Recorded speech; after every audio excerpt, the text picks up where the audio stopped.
Hey guys, Helly, we keep it dirty off-road, and today we're going to finally address one of the biggest problems we've had with this car. Since we bought this car, it's had all the typical BMW oil leaks, from the oil pan to the actual power steering. So today we're going to take care of the worst of them, which is the power steering.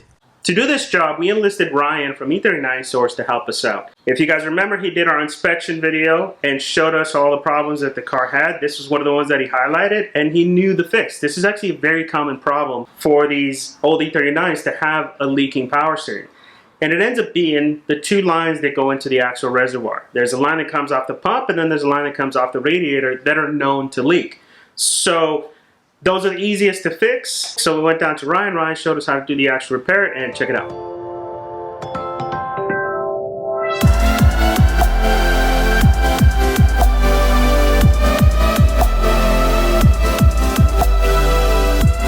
See, that's quite a bit of extra oil there on that pan. Actually, you know what? Yeah, I think it's all power steering. Look at that. You can see it. It's going to be some cleanup afterwards there too. So the two lines we're replacing are this one, which is nice and easy to get to down here. And this goes from the power steering pump up to the reservoir. And then the second line goes into the cooler, which is here in between the fan and the radiator. The lower line on the cooler is this one. And that also feeds into the reservoir. That one's not so easy to replace, right? Neither one of them are easy, but these are the easiest ones. What's the best way to drain? The best way to drain will be to take the cap off the reservoir so it doesn't plug. And then we're going to take the lowest point in the whole system, which is here. Take that hose clamp off, catch all the fluid that comes out, and there's still going to be a mess on the floor when we're done anyways. Taking the cap off. Oh, did you get the O-ring for that cap too? Yes, I did. Awesome. So see right there, right at the very edge, that's an O-ring. It don't look like an O-ring. That's part of the reason why the top is leaking. The old gasket, it looks like plastic. It's so dried out. And you've just got to get that, get a hook on it without cutting yourself. It doesn't want to come out. There it is. Look at the difference in the shape. The top one's the new one, it's round. This bottom one's almost flat. Yeah. And it's hard. Completely different. It's like plastic.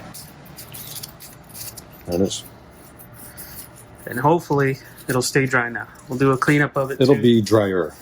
There's still a hole in it for venting. Oh, okay. So you're going to get a little bit of kind of a mist out of that, but it won't be getting past the new O-ring, hopefully. With the reservoir cap off the power steering reservoir, we're going to drain what comes out into a collection pan. And try not to make a mess. Try is the operative term there. It's going to make a mess. This is an aftermarket hose clamp, I think. So you think it's been serviced before then? I'm sure this line's probably been replaced several times. These don't last long. Really? Why not? BMW.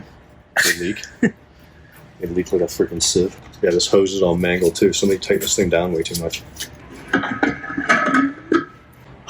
This is going to be a mess. In fact, sometimes you're just better to just slice the hose instead of trying to pull it off.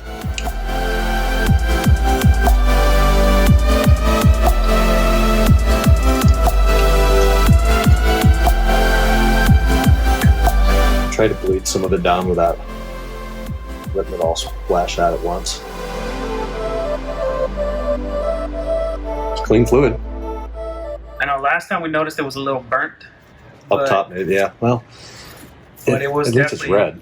Well, it smelled burnt too. But at least, yeah, like you said, it's the right color.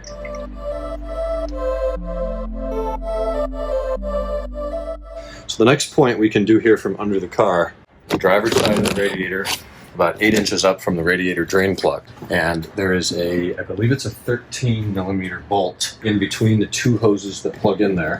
That needs to be released, and then the hose pulls out. And there's an O-ring on it. The bottom hose is what we're going to pull out. Okay. But we'll access the bolt in between those two hoses from the engine compartment.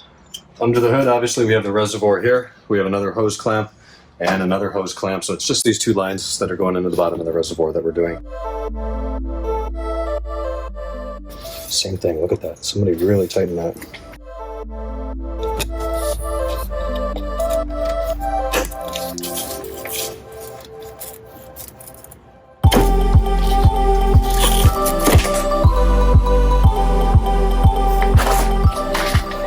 Does the new one come with new hose clamps? Did I hear that at the bottom? Yeah, new hose clamps. Of course, they're the BMW ones, which aren't hose clamps, they're crimp clamps. Yep. I would recommend using the old hose clamps. These things are horribly impossible to remove. Yep. When it comes time to do it again. Look at the difference though on the ends. Even the way that got warped.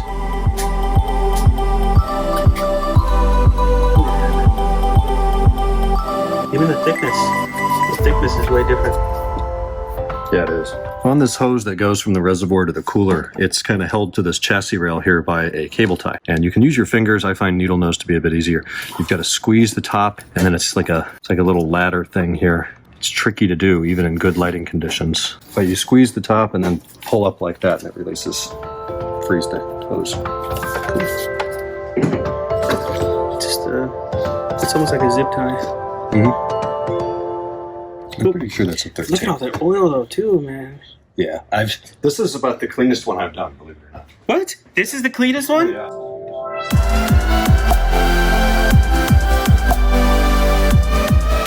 And that's the clean one. In deep well, quarter drive, 6-inch extension and a ratchet. Now, if you had the stock intake, you'd have to take the intake out. That's right. You need to remove it from the plenum intake here all the way over to the box and the lower box on the driver's side. Yep. So the way that works, here's your bolt. It's just a long 13mm hex. We'll get that out of the way. And then what we just released is this black keeper. And this keeper holds both lines in. And it's situated in a way that you can pivot the keeper up. It's captive on the top line, but then it's got this hook where I'm putting my finger, and that's what holds the bottom line in. And as I take that out, it's going to leak on us. So reposition the catch can. And pull it out.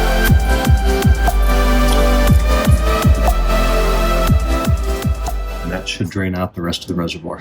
That line goes all the way back to the back of the reservoir, right? That's this one here.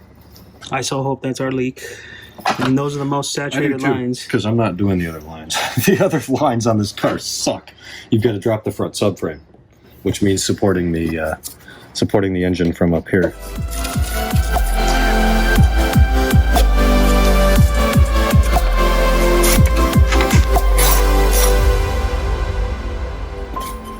Not much fluid left in here. I'm surprised it's still dripping on us. Even with the reservoir out, this might be a good time to clean it. Definitely want to clean that thing because it's disgusting. Just degrease the hell out of it. Yep. Look at the difference too. This has got some melting bits on it. So the O-ring on this line comes, this is the rain part, and the O-ring and the new hose clamp comes in a separate bag. Where's the O-ring sit? Oh, over here at the end, huh? Mm-hmm. Don't forget that or you're going to get some major leaks. Oh yeah, it'd be worse than before. We should lubricate it in the fluid that it's going to be. Right, and what fluid are we using? Max Life ATF. Valvoline Max Life Synthetic ATF. That's what BMW calls for synthetic ATF as power steering fluid. Reeks.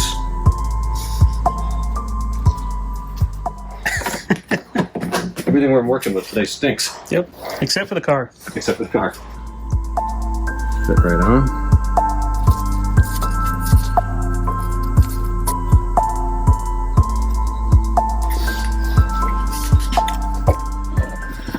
So as we line it up then, we'll just want to have, we should actually wipe out that bore where it came out, just with a little bit of shop towel so we kind of go into a drier area. I wish they included another O-ring. I would love to replace this one while we're here, even though it looks good.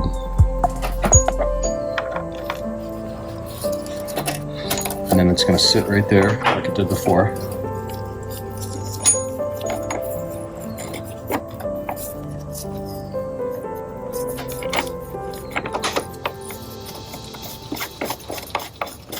As it snugs down, you make sure the lines are straight and not kinked or twisted. I don't know of a torque spec for this. I've never found one. So, Good and tight. good and tight.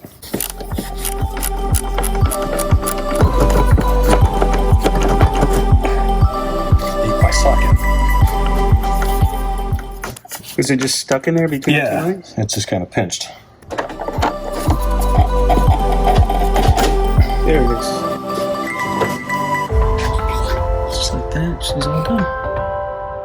Don't know where to see, but yeah, look at that. So we're going to take this wire tie now, just like it was before. Press the hose down towards the frame rail. Pull it tight but not too tight. Snap it right back down over and hold that line tight so it doesn't rub into the alternator. And that's ready to go back on the reservoir and we get that cleaned up. So maybe we should route the second hose down there, then clean up the reservoir, and then just put the reservoir back in. I do like the fact that German cars do this. Oh, I know. I hate the Japanese cars that have those screw-on ones like under the car in the dirt. This is a much nicer approach to that. Yes, it costs more. It's overkill. It's unnecessary, but it's just better. It's easier. As far as the sandwich, I'd rather do it once and do it right. Let me take a quick peek on one of these other cars. So it's going to be that line. It goes under the oil filter housing lines. And see, I still have that little clip. I think your clip was missing. Yours is so clean. The engine's dirty. It hasn't been detailed in a long No, time. I'm just saying this is clean. Yeah, the reservoir. I wipe that off about once every 6 months. Like I check fluids and stuff all the time.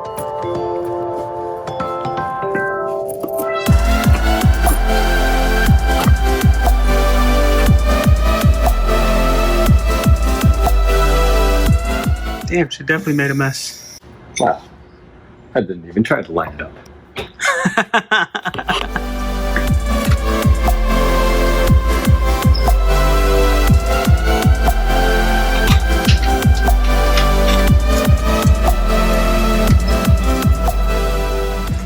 You made that look easy. Sometimes it is. No, it never is. Not when I do it. I don't know exactly how. I think right there. Because you don't want to crush it, but you need it to be tight.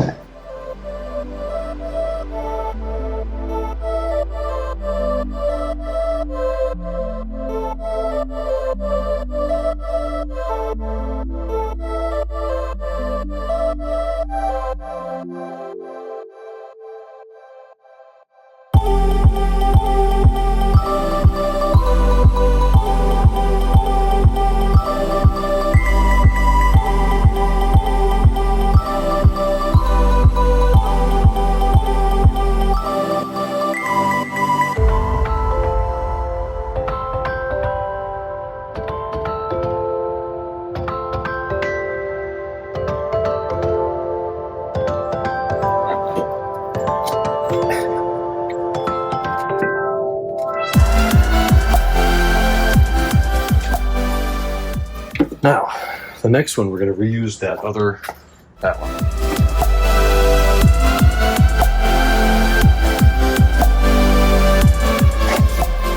This one's way tighter. That's what she said.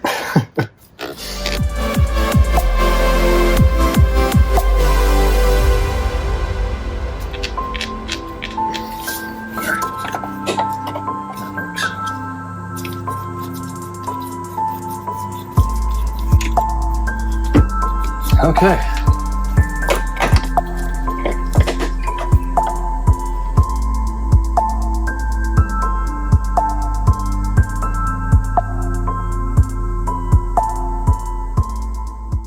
So about how much do you think? This is a liter? Well, we're going to fill the reservoir and then turn the key and move the wheel a whole bunch, and it's going to consume a lot. It's bubbling up in here now.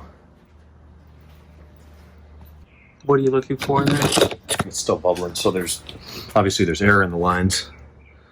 Now it stopped bubbling. So I suppose we can start it and see what it does. Move the wheel, let it consume that, and then we'll top it off, and okay, good to go. It's a little tricky to crawl in there, but I can't hold the door.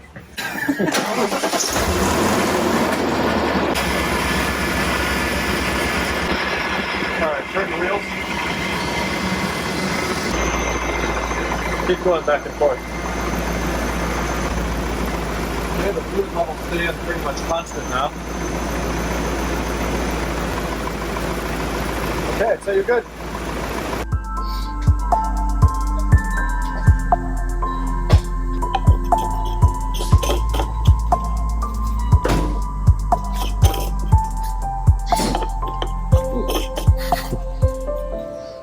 All right, fluid level's good. Check for leaks.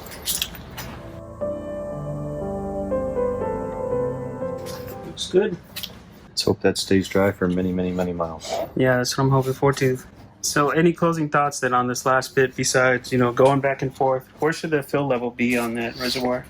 The fill level on the dipstick here, it's a little tricky to read. There's kind of two lines on the stick. I always go to the top of that second line. The book might say some anywhere in this range. It's kind of like low, medium, and full. Just keep it full. Fresh gasket, not too tight. Good to go. Alright guys, so we're going to put a part list below of all the parts we use, both the hoses, the oil, everything that we use in order to do this repair. It is a little time consuming, so be ready for it. You do need to make sure that that front end is nice and filled up, and make sure you go back and forth on that front end a few times to make sure you got the right level. This is a known problem with the Beamer, so let's make sure this is something you keep an eye out. Like Ryan said, chances are this car has gone through probably 2-3 sets of those hoses already. So this is something we're going to keep an eye on. We're also going to make sure that we keep that clean too. So every couple months we're going to check under the hood and wipe everything down, make sure we don't have any new leaks. Alright guys, let us know if you have any questions in the comments below. Don't forget to subscribe. Don't forget to check out Ryan's page as well, E39 Source. And we'll see you guys on the next one.